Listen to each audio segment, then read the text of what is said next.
From the Voice of America in Washington, D.C., I'm Patsy Wida Kuswara. Welcome to The World is Watching.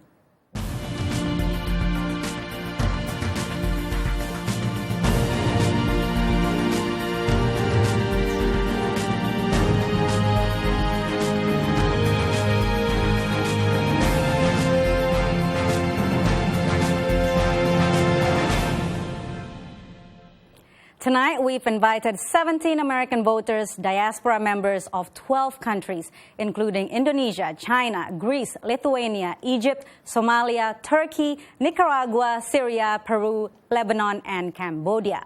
Some of them are leaning Trump, some leaning Clinton, and some undecided. They are by no means a scientific representation of the American electorate. They are selected simply because they are Americans who will be voting in November, who are also a part of the immigrant communities of this diverse country. Thank you so much, everybody, for joining Voice of America tonight. So we watched the debate together, and I will be asking them questions whether the debate has impacted their decision when they walk into the voting booth in November. But first, let me introduce VOA social media correspondent Sarah Zaman, who will fill us in on the conversations trending on social media. Sarah. Thank you very much, Patsy. Voice of America viewers are spread all around the world, and even though most of them cannot vote in the U.S. presidential election, they are taking a lot of interest in the developments and sharing their views with us via Facebook and Twitter. I'm seeing a lot of very interesting comments, and I will keep sharing them with you throughout the show, starting in just a few minutes. But let us know what your thoughts are. Talk to us using the hashtag VOA Debates. For now, back to you, Patsy. We'll be checking in with Sarah throughout the program, but for now, let's get started. Who won? Raise your hands up for Trump. Trump, we have 1, 2, Trump. Clinton? 1, 2, 3, 4, 5, 6, 7, 8, 9, 10, 11. Okay, any ties? Any undecided? 1, 2, 3, 4. Okay, this is going to be a really interesting discussion. So let me first start by asking, which one of you, raise your hands, were undecided before you watched the debate? Raise your hands if you were undecided. 1, 2, 3, 4. Now, keep your hands up if you've made up your mind. You're still undecided. Okay, you've made up your mind, sir. Can you tell me at what part of the debate that made up your mind? Yeah, and I was most impressive things about this, as a first-generation American, I have goals that I need to meet in order to select a president. And one of those goals is healthy and jobs. And Clinton, actually, she clearly kind of clarifies, saying that she's going to improve whatever Obama is started. And another side, in Donald Trump, he doesn't exactly say what he's going to do about healthcare. And that's why I'm kind of leading to Hillary Clinton at this time. So before you were undecided, and now you've decided for Clinton. So, yes. Okay, stay with me on that issue. But first, I want to get some thoughts from all of you about, just give me a word or a phrase about what you think about your candidate. So first, tell me about the candidate that you think won, and then why you think that person won. Just 1 or 2 sentences. Well, I'm a supporter of Hillary, and I would have to say that, her statesmanship is the most obvious aspect of her presentation. And for that reason, it's very hard to really consider a candidate like Trump. Okay, great. I think you are a Trump supporter, so give me 1 or 2 sentences. Not exactly. Okay. But I don't come under undecided either. Mm-hmm. I don't root for either of them. I don't believe either of them. I have seen too many American elections and covered at least 3 of them. I don't believe any of them. That's one point. The second point is that there has been a nationwide media campaign to discredit Trump. Only by demonizing him, they think that they can shove Clinton down our throats. That's a really interesting point. Both of them have their shortcomings. Both of them are not fit. Both of them have very serious issues. I'm but the going to pick media up- hasn't been I'm fair. going to pick up on your issue of believability and also trustworthiness. But obviously the biggest story this weekend, of course, was the leaked audio from 2005 where Donald Trump made vulgar comments about women and Hillary Clinton's leaked speeches to Wall Street published by WikiLeaks. There was some very intense back and forth on these issues during the debate. Let's take a listen. I think it's clear to anyone who heard it that it represents exactly who he is, because we've seen this throughout the campaign. We have seen him insult women. We've seen him rate women on their appearance, ranking them from 1 to 10. We've seen him embarrass women on TV and on Twitter. No, I didn't say that at all. I don't think you understood what was said. This was locker room talk. I'm not proud of it. I apologize to my family. I apologize to the American people. Certainly I'm not proud of it. But this is locker room talk. You know, when we have a world where you have ISIS chopping off heads, where you have, and frankly, drowning people in steel cages, where you have wars and horrible, horrible sights all over, where you have so many bad things happening. This is like medieval times. We haven't seen anything like this, the carnage all over the world. And they look and they see. Can you imagine the people that are frankly doing... Okay, so obviously this was the big issue. First, I want to hear from the women. What did you think about that? I thought his excuse of using this as a locker room conversation was minimizing the issues that women face, not just in this country, but everywhere in the world. And the locker room is where the conversations begin. And if that's where the conversations are held in a disrespectful manner about a gender or a race, they will continue like that. What do you think? I agree. I really don't have much to say on it just because I'm so disgusted by it. I mean, it's really no excuse, and he kind of led it away to bigger issues in the world, which, yes, we should talk about, but it should be discussed and kind of shows who he is as a person. Okay, so one more from you very quickly. He discussed the fact that the boys are going to act the way boys act, but that's inexcusable action. As a man that's going to be representative of a nation where 1 in 5 college women get sexually harassed, it's just locker room banter. It doesn't matter what it is. It's still disrespectful and inappropriate for anyone, especially a presidential candidate. Hold your thoughts right there. I need to go to social media right now, but obviously very passionate opinions here in the studio. I want to check to see with Sarah if there are the same kind of passion going online. Sarah. Absolutely. I'm seeing a lot of very interesting comments, and one of them, the first one, actually does refer to the locker room talk that we have been talking about. Rita Aorbal says the world does not need a rapist. Now, I do want to clarify here, Donald Trump has not been convicted of any such crime, but Rita says, and I believe she is referring to those comments about that Trump made about women that recently surfaced, but she continues to say that the world needs a better leader that is able to address such crimes and injustices that Trump commits. She goes on to praise Hillary Clinton, and she says that Hillary actually right now is looking like somebody on the stage that the world needs. Then Ogema Simon, he thinks that Trump is the best. He says that Trump will restore strength and superiority and dignity to the United States. Holy Adefe says while Obama has killed thousands, Ogema Simon continues to say that while Obama has killed thousands of innocent people in Syria, Iraq, Somalia, Libya by creating ISIS, and he believes that Hillary Clinton will continue the same practices. So we do have a lot more feedback. We can take a look at some more comments. But I believe we're running out of time here for our social media segment. We will continue to some other feedback here. One last one I want to share is Kopi Tiamkini, who says, whoever wins the debate does not really matter. What is important is the candidate's track record and their vision for America. So that's some of the feedback that I thought I should share with all of you. There's a lot more coming up in the show. But for now, let's go back to Patsy.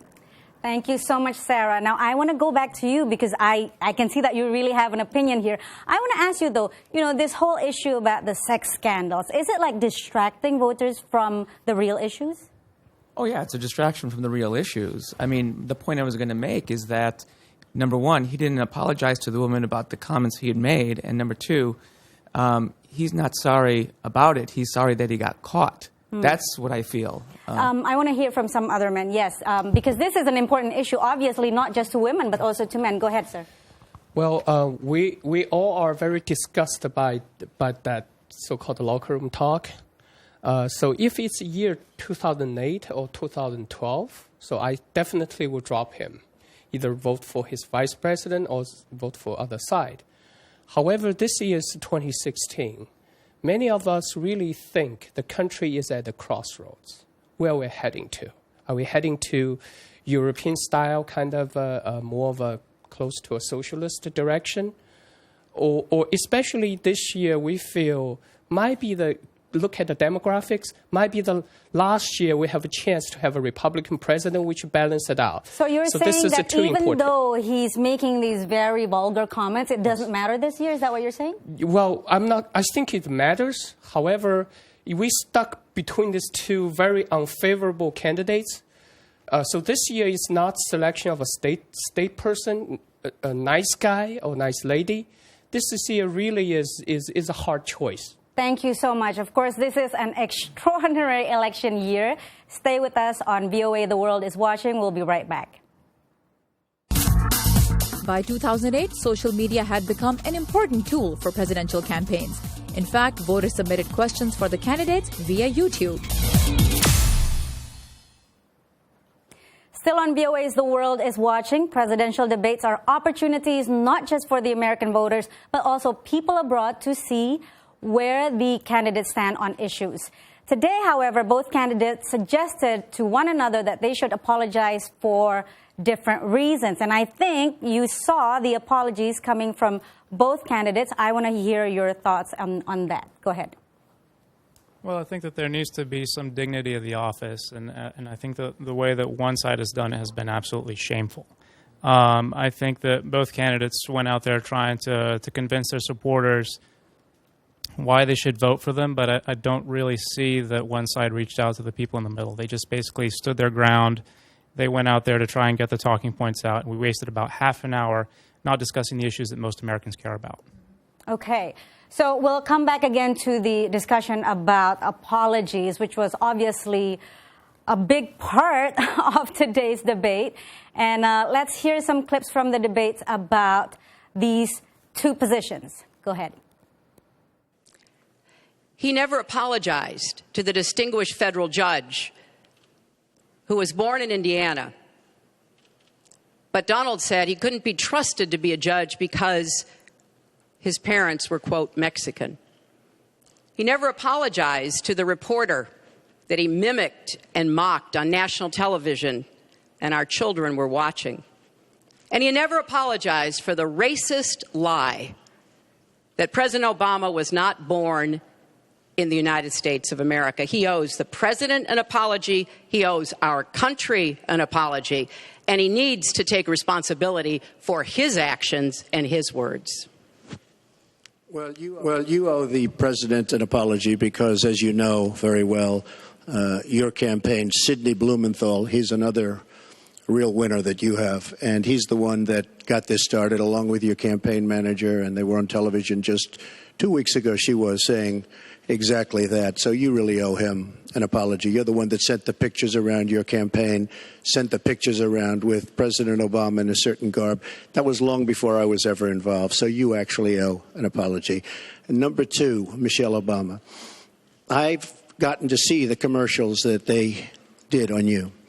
And I've gotten to see some of the most vicious commercials I've ever seen of Michelle Obama. So again, the issues of apology, I just want to get some feeling from you. Do you, as an immigrant, feel that these two candidates need to apologize to you? Yes, sir. Right. One, I'm not an immigrant. But I'd like to know, why is questioning someone's birth certificate racist? He's never said, oh, because he's black, that's why I don't believe he's an American. There was never a question about that. But I understand and I hear that Hillary constantly goes, well, it was a racist statement. Okay. It's not a racist statement. Okay, I think you have a thought on that. Yeah, actually, I agree with him. And it's not a racial issue. You know, people have questions they want to ask. It's normal, and they don't have to apologize. Is it normal, though? I mean, in a presidential election where, the issue of birth certificate, that has never came up before in any other election. Anyone? But also, the racist part has to do with the fact that Trump and others are saying that Obama is a Muslim.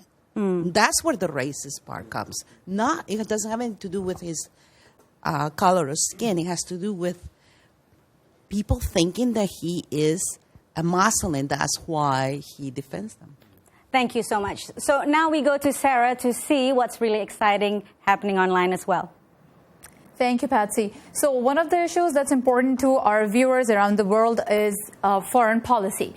And we've been seeing a lot of feedback about that. Elijah Ogwuche, I'm going to start with him. He says, I would vote for Trump so that terrorism does not take over the world. Trump can work better with Russia to end terrorism. Let's look at another slide. Haroon Yousufi says Clinton's foreign policy is much better for the United States than Trump's. He doesn't give a reason, but that's his opinion. Let's take a look at one more. We have some other also commenting about just the foreign policy aspect. And even though a lot of these people can't vote, Muhammad Amin Afridi says, my vote will be for Clinton because Trump has lost the hearts of Muslim community. In each debate, he criticizes them. We also conducted a poll on Twitter. And the Twitter poll was just done basically to get a pulse on our community online, even though, like I said, a lot of people can't vote. But when we look at the results of who would you vote for, only 24% of the people said that they would vote for Trump, while 76% say they would vote for Hillary Clinton. By no means is this a scientific poll. 1,700 plus people took part in this. And so these were the results. But like I said, foreign policy is something that people are talking about. And even as I'm looking at some of the live comments that are coming in right now, this is a hot topic. Islamophobia is a big topic. Terrorism is a big topic. ISIS is a big topic. So I'm sure our focus group members also have a lot to say about that. So for now, I'm going to send it back to Patsy. Thank you, Sarah. And foreign policy, I promise you we'll try to get to in the next segment. But for now, stay with us on VOA's The World is Watching. United States history provides many examples of contentious political campaigns filled with innuendo and mudslinging, including personal insults. This is not the first, and likely not the last, rough-and-tumble presidential campaign. So, our audience are immigrants and members of diaspora of 12 countries. I want to go very quickly to one opinion before we go to the sound bites of the debate. I want to ask your opinion about foreign policy. Is this an important subject for you? Absolutely. And along with foreign policy, immigration, for example, and let's take the example of Syria, right? A lot of countries are turning back on the refugees. For example, Trump said, why are we going to let these people in? It's going to be the great Trojan horse, right? Now, if we're going to keep thinking like that for the rest of our lives, we're going to turn our backs on everybody. Where's the humanity there? You know what I mean? And I mean, look at France. France in this century alone has had over 16 terrorist attacks, and they're still willing to accept Syrian refugees. So Syria refugees, I think I want to ask you specifically on this question. I know you were born and raised in Damascus. Go ahead, keep it brief, please. So, okay. For me, I'm leaning with Secretary Clinton because she has at least clear vision of what she will do if she will get to be the president. But for Donald Trump, Mr. Trump is just keep putting fear in the people's heart that Syrian people are, just coming. Yeah, how did that make you feel when he said that? Oh, it's really upset me and upset my family, and especially, my family back home said, oh, really? There is no violence from Syrian in the United States, from any Syrian immigrant or refugee. Okay. I see you shaking your head, sir. Do you have a different opinion on this matter? Are you supporting Trump's position on immigration and refugees? Not exactly, but the problem again with the media bouncing on everything he says and fudging the real issue. The real issue here, neither Clinton, neither him are addressing, which is something called political Islam in all shapes and colors. We suffer that back home. America hasn't seen that much yet except for 9/11. So it doesn't help to sweep it under the carpet, or being afraid of offending Muslims, or being politically correct. There is a serious problem, and he's talking about it. Clinton is trying to avoid it. There is a very serious problem. Terrorism is existing now in how many countries because of political Islam? If you don't see this, then you are blind. Thank you very much. I think that segues into our social media section. Do you think, Sarah, there's issues of terrorism and ISIS you mentioned is also brought up in social media? Go ahead. Absolutely. Bouncing off of those issues, I have a comment from Ghulam Umar. He says, Hillary has killed millions of Muslims, that she will continue killing Muslims when she gets elected, so be careful who you vote for. I also have a couple of comments from Twitter. There is one comment from Prison Planet. He says, Islamophobia is not an issue compared to Islamofascism. And last but not the least, one more comment from Twitter. Sikh professor says, I am not Muslim, but I teach Islam. It's a beautiful tradition that has given the world so much. We have to end Islamophobia now. So, of course, like I said, Islamophobia being a big issue and also being sort of getting a lot of attention during this debate because of all the conversation about ISIS, Syrian refugees, and Muslims in general. For now, back to Patsy. So I think Islamophobia is a really good segue for the topic that I want to discuss today, which is, all of us here are immigrants, diasporas, or descendants of immigrants. How do you feel about that issue, sir? Well, I think a Muslim is a beautiful tradition, a great religion. I have a great respect for it. I just want to respond about the saying that Trump put a fear in our heart. I mean, when we see the airplane flies into 9/11, when we see the San Bernardino shooting, I mean, the fear comes to us when we see those incidents. And do you think that he is the candidate best to address those fears? Yes, I think because he put the concept of radical Islam. Not all. I think Islam is beautiful, but the radical Islam concept need to be there so we can deal with this kind of international terrorist situation. So those are the comments from our audience today. Unfortunately, we don't have much time to get more comments from them and also more reaction. But, we thank you so much for joining Voice of America today. And don't forget to tune in on the next debate on October 19th. We will revisit these questions and more on these immigrant communities. For now, I'm Patsy Widakuswara. On behalf of everyone here at Voice of America, thank you and see you next time.